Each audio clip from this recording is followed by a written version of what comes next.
In this lecture, we're going to explore prokaryotes, the simplest and most ancient form of life on Earth. Even though they're microscopic, prokaryotes have an enormous impact on the planet and on life as we know it today. We'll look at how these organisms are structured, how they reproduce, and how they obtain energy in ways that allow them to thrive in nearly every environment imaginable. We'll also talk about their role in major nutrient cycles, their connection to human health and disease, and why some prokaryotes are essential partners while others can cause serious problems. By the end, you should be able to have a clearer picture of how organisms without a nucleus can drive ecosystems, influence evolution, and directly affect our daily lives. Prokaryotes include two entire domains of life, bacteria and archaea, and they represent the earliest forms of life on Earth. Fossils and molecular evidence suggest they appeared around 3.5 to 4 billion years ago, not long after the planet itself was formed. What makes prokaryotes especially impressive is their ability to live just about anywhere. They are found in soil, water, inside other organisms, and in environments that seem completely hostile to life like extreme heat, high salinity, or intense radiation. Even though they are microscopic and structurally simple, they are incredibly successful and dominate Earth in terms of numbers, diversity, and ecological importance. Microbial mats are thought to be some of the earliest organized ecosystems on Earth. They formed about 3.5 billion years ago and consist of layered communities of prokaryotes, mostly bacteria with some archaea mixed in. These layers allow different metabolic processes to occur at different depths, depending on the factors like light and oxygen availability. Many scientists think that the first microbial mats developed near hydrothermal vents where chemical energy was abundant even though oxygen was present in the atmosphere. These mats lay the groundwork for more complex ecosystems that would appear much later. Stromatolites are essentially fossilized microbial mats that represent the oldest physical record of life on Earth. They form when prokaryotes trap and bind sediments or cause minerals to precipitate out of the water, gradually building layers, rock structures over time. What's remarkable is that stromatolites are not just ancient fossils. Living stromatolites still exist today in few extreme environments where competition for other organisms is limited. These structures give us the direct window into how early life shaped Earth's surface and the atmosphere. For the first 2 billion years of Earth's history, the atmosphere had no free oxygen, so it was what we call anoxic. That meant only organisms that could survive without oxygen, known as anaerobes, were able to live at the time. Early life relied on very different metabolic strategies than most organisms today. Without a billion years of Earth's formation, some organisms evolved the ability to capture sunlight and convert it into chemical energy. These organisms, called phototrophs, set the stage for one of the most dramatic changes in Earth's history. Cyanobacteria evolved from earlier phototrophic organisms and are sometimes called blue-green algae, although they are actually ancient bacteria. These organisms were responsible for releasing oxygen as a byproduct of photosynthesis, slowly transforming Earth's atmosphere. This increase in oxygen allowed organisms to develop more ancient ways of producing energy through oxygen based metabolism. Oxygen in the atmosphere also led to the formation of the ozone, which protects DNA from harmful ultraviolet radiation. Together, these changes made it possible for life to expand into new environments, including land. Not all prokaryotes live in mild, comfortable environments. Some are adapted to conditions that would be lethal to most life forms, and these organisms are called extremophiles. They can survive extreme heat, intense radiation, high salt concentrations, or crushing pressure. A famous example is a bacterium that can survive massive doses of radiation by rapidly repairing its DNA, even when that DNA has been shattered into many fragments. Extremophiles expand our understanding of where life can exist and have even influenced how scientists think about the possibility of life beyond Earth. Extremophiles are often grouped based on specific conditions they prefer. Thermophiles thrive in hot environments, while psychophiles are adapted to cold conditions like polar regions or deep oceans. Halophiles require high salt concentrations, such as those found in salt lakes or evaporation ponds. Other extremophiles specialize in surviving extreme pH levels, either highly acidic or highly basic environments. These adaptations highlight how flexible prokaryotic metabolism can be and help explains why prokaryotes are found in nearly every habitat on Earth. To study prokaryotes, microbiologists often grow them in lab using cultured media that contain nutrients and organisms' needs. The media can be liquid like broth or solid like in agar plates.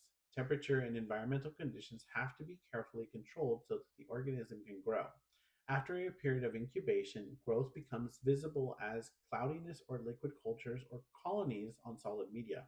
While the approach is essential for research and medicine, it turns out that it only works for a small fraction of the prokaryotic life. Surprisingly, more than 99% of bacteria and archaea cannot currently be grown in the laboratory. In many cases, scientists simply do not know the exact conditions these organisms need, such as specific nutrients, temperatures, pressures, or chemical partners.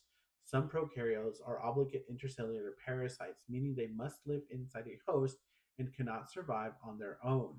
Others can enter a viable but not culturable state under stress, where they can be alive but not actively growing. This limitation reminds us that how much the microbial world isn't still largely unexplored. A biofilm is a community of microorganisms that live together in a sticky glue like matrix that they secrete themselves. This matrix is mostly made up of polysaccharides along with proteins and nucleic acids, and it helps them hold the cell together and anchor them to a surface. Biofilms can form on rocks, pipes, teeth, medical devices, and living tissues.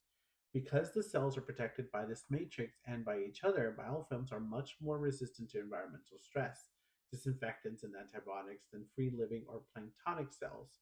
This cooperative lifestyle makes biofilms incredibly successful and very difficult to eliminate once they form. Biofilm formation happens in a series of stages rather than all at once. It begins when bacteria loosely attach to the surface through weak physical attractions.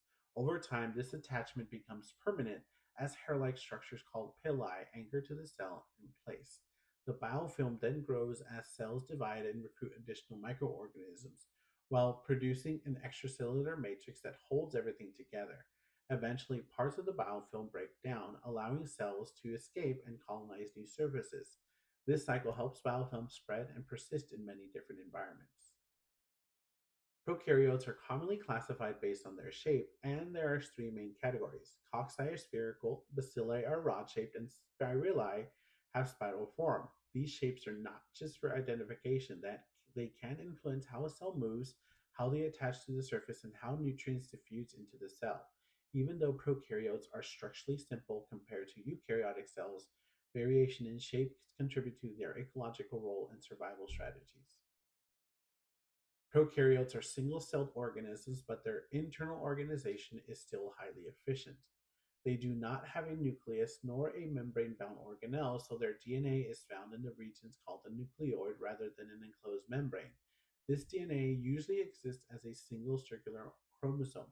Most prokaryotes also have a cell wall that provides shape and protection, sitting outside the plasma membrane.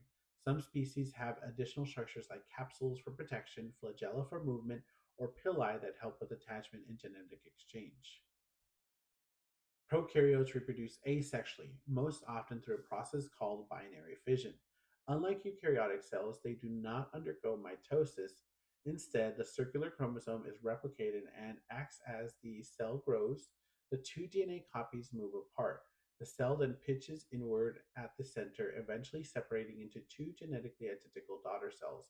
Because this process is relatively fast and simple, prokaryotic populations can grow very quickly under favorable conditions, sometimes doubling in minutes. Transformation is one way prokaryotes can gain new genetic information from their surroundings. In this process, a cell takes up free DNA that has been released into the environment, often from other prokaryotes that have died and broken apart. That DNA might exist as plasmids or as a fragment of chromosomal DNA. Once inside the cell, the DNA can remain separate or become integrated into the host genome. This allows prokaryotes to acquire new traits without reproducing, increasing genetic diversity within a population. Transduction involves the transfer of genetic material through bacteriophages, which are viruses that infect bacteria. During infection, a phage may accidentally package fragments of the bacterial DNA from the previous host instead of its own genetic material. When that phage infects a new bacterial cell, it injects its DNA into the cell. The transferred DNA can then recombine with the new host genome. This process highlights how viruses can play a major role in shaping bacterial evolution. Conjugation is a direct way of prokaryotes to exchange genetic materials with one another. It requires physical contact between two cells, which is initiated when a sex pilus pulls the cell close together. A mating bridge then forms, allowing DNA to move from one cell to the other. The transferred DNA is often a plasmid, but in some cases, chromosomal DNA can also be exchanged. This process is especially important because it allows the traits like antibiotic resistance to spread rapidly through bacterial populations. Although bacteria and archaea are both prokaryotic, they belong to two separate domains of life. They share a similar basic cell structure, such as lacking a nucleus, but they differ in important biochemical ways. Differences in their cell membrane and cell wall affect how they function and where they can survive.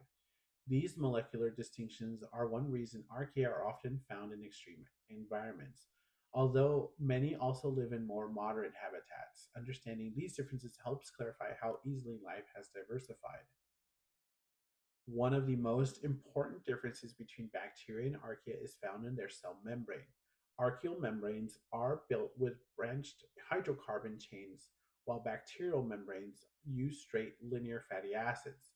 The type of chemical bonds also differs. Archaea uses either ether bonds, which are more chemically stable, while bacteria and eukaryotes use ester bonds. Some archaeans even form membrane monolayers instead of bilayers. These features make archaeal membranes especially resistant to extreme heat, acidity, and other harsh conditions. Another major distinction between bacterial and archaea lies in their cell wall. Bacterial cells contain peptidoglycan, which is a strong polymer that helps maintain cell shape and protects against osmotic pressure. Archaea do not have peptidoglycan at all. Instead, their cell walls are made up of proteins, polysaccharides, or modified compounds called pseudopeptidoglycan. These differences are significant because they affect how cells respond to antibiotics and environmental stress. Bacteria are commonly divided into two major groups based on how they respond to laboratory techniques called gram stain. Gram-positive bacteria stain purple because they have a very thick layer of peptidoglycan in their cell wall, along with molecules called teichoic acid and add structural support. Gram-negative bacteria, on the other hand, stain pink. They have a much thinner peptidoglycan layer and an additional outer membrane that contains lipopolysaccharides. These structural differences are important because they influence how bacteria interact with their environment and how they respond to antibiotics. Bacteria and archaea share the basic prokaryotic body plan, meaning they lack a nucleus and a membrane-bound organelles and are typically single-celled. Despite these similarities, there are two important structural and chemical differences between the two groups, especially in their membranes and their cell wall. These differences help explain why archaea are often able to survive in extreme environments where most bacteria cannot. At the same time, both groups share many metabolic strategies, showing that some similar solutions to survival can evolve even when their underlying chemistry is different. Like all living organisms, prokaryotes need nutrients to build molecules and maintain cellular activity. These nutrients are divided into macronutrients and micronutrients based on how much is required. Macronutrients are needed in large quantities and include elements like carbon, hydrogen, oxygen, and nitrogen, phosphorus, and sulfur. These elements are form the backbone of proteins, nucleic acids, lipids, and carbohydrates. Micronutrients are needed in much smaller nutrients but are still essential, often acting as cofactors for enzymes. The wide range of nutrients used among prokaryotes reflects their incredible metabolic diversity. Prokaryotes are incredibly flexible when it comes to how they obtain energy. Some are photoautotrophs and capture light energy, while others are chemotrophs that rely on chemical compounds. Those chemical sources can be organic molecules like sugar or organic substances such as hydrogen sulfide or ammonia. This metabolic diversity allows prokaryotes to occupy niches that no other organism can, including environments with no sunlight at all. Because of this flexibility, prokaryotes form the energetic foundation of many ecosystems, especially in extreme or nutrient poor environments.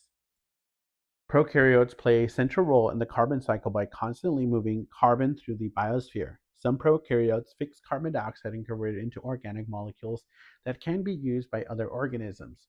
Others break down organic matter and release carbon back into the environment as carbon dioxide. This balance between carbon fixation and carbon release helps regulate atmospheric carbon levels and supports all food webs. Without prokaryotes, the carbon cycle as we know it would come to a halt. Nitrogen is a key element needed to build proteins and nucleic acids, but most organisms cannot use nitrogen gas directly from the atmosphere. Prokaryotes solve this problem by converting nitrogen into biologically usable forms through processes like nitrogen fixation, nitrification, and denitrification. These transformations allow nitrogen to move through soil, water, and living organisms. Because plants rely on the usable forms of nitrogen, prokaryotes indirectly support entire food webs. Without microbial activity, ecosystems would quickly run out of accessible nitrogen. While many prokaryotes are beneficial, some can cause disease in humans and other organisms. When a disease occurs in usually high levels in a population, it is described as an epidemic. If the outbreak spreads across countries or continents, it becomes a pandemic. Diseases are considered endemic, meaning they are constantly persisting at lower levels within a population. Understanding these patterns helps public health officials track, manage, and prevent the spread of infectious diseases. When biofilms are involved in disease, is much more complicated. The protective matrix surrounding the cell acts as a physical and chemical barrier, limiting the effectiveness of antibiotics and immune responses. These infections often develop slowly and may not cause noticeable symptoms right away. Because immune cells storage struggle to penetrate the biofilm, the infection can persist for long periods of time. Once a biofilm based infection is established, it is extremely difficult to completely eradicate, which is why there are major concerns for medical settings. Foodborne illnesses occur when people consume food contaminated with pathogenic microorganisms, including bacteria, viruses, or parasites. Symptoms can range from mild gastrointestinal discomfort to severe life threatening illnesses. While some food safety has improved over time, outbreaks still occur, especially when contamination affects widely distributed food like fresh produce. Because these foods are often eaten raw, pathogens can be transmitted directly to consumers. Studying foodborne illnesses helps improve public health practices and food handling standards. Antibiotics are chemicals designed to inhibit or kill bacteria, and they can be naturally produced by microbes or manufactured synthetically. The problem arises when antibiotics are used too often or inappropriately. When that happens, susceptible bacteria are killed off, but resistant ones survive and continue to reproduce. Over time, this natural selection process leads to populations of bacteria that are much harder to treat. These resistant strains, often called superbugs, represents a major challenge for modern medicine and public health. Antibiotic resistance develops through natural selection. Within any bacterial population, there is already genetic variation, and some cells may carry mutations that help them survive antibiotic exposure. When antibiotics are introduced, susceptible bacteria are killed, but the resistant ones remain. These surviving bacteria then reproduce, increasing the proportion of resistant cells in the population. Resistant genes can also spread rapidly between bacteria through this horizontal gene transfer, making them grow even faster. This is why careful and responsible antibiotic use is so important. Not all bacteria are harmful. In fact, many are absolutely essential for life on Earth. One of the most important services they provide is biological nitrogen fixation, where atmospheric nitrogen is converted into forms that plants can use. This process supports plant growth, agriculture, and food production worldwide. After photosynthesis, nitrogen fixation is considered one of the most important biological processes on the planet. Without these bacteria, ecosystems would quickly collapse due to the nutrients limitation. Bacteria also play a direct role in producing many of the foods we eat every day. Through fermentation, bacteria convert sugars into acids, gases, or alcohol, creating foods like yogurt, cheese, and many fermented products found across different cultures. These processes not only improves flavor and texture, but also helps preserve food. Humans have been using bacteria in food production for thousands of years, long before we understood the science behind it. Bioremediation is the use of prokaryotes and their metabolic processes to clean up environmental pollutants. Certain bacteria can break down harmful chemicals, including pesticides and fertilizers, to keep that seep into the soil and groundwater. Others are capable of transforming toxic metals into less harmful forms. One of the most well known applications of bioremediation is the cleanup of oil spills when bacteria metabolize components of oil and help restore damaged ecosystems. This is a powerful example of how microbial processes can be used as practical tools to address human caused environmental problems. The microbiome refers to the diverse community of microorganisms that live in or on the human body, and the largest population is found in the digestive tract. These microbes help break down food, produce essential vitamins, and prevent harmful pathogens from gaining a foothold. They also play an important role in the training the immune system to recognize what is harmful and what is not.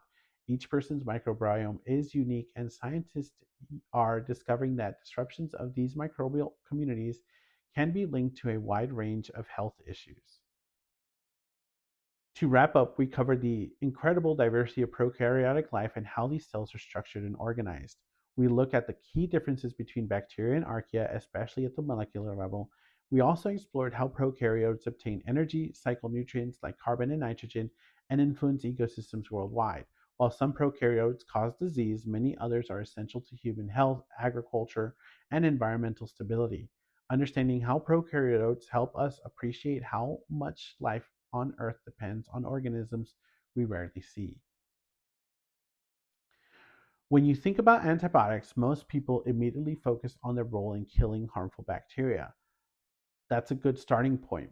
But I want you to zoom out a bit and think about where the bacteria exist in the body beyond sites of infection. The digestive tract is home to a massive community of microorganisms that are doing important work every day. Consider that those microbes contribute to digestion. Some help break down complex food molecules, and others produce certain vitamins, and many play a role in maintaining a stable gut environment. Now, imagine introducing an antibiotic to that system. Antibiotics are not selective in the sense that they only target the bad bacteria. Think about what might happen if those beneficial microbes populations are reduced or disrupted. How could that affect digestion, nutrient absorption, or even the overall balance of the digestive system?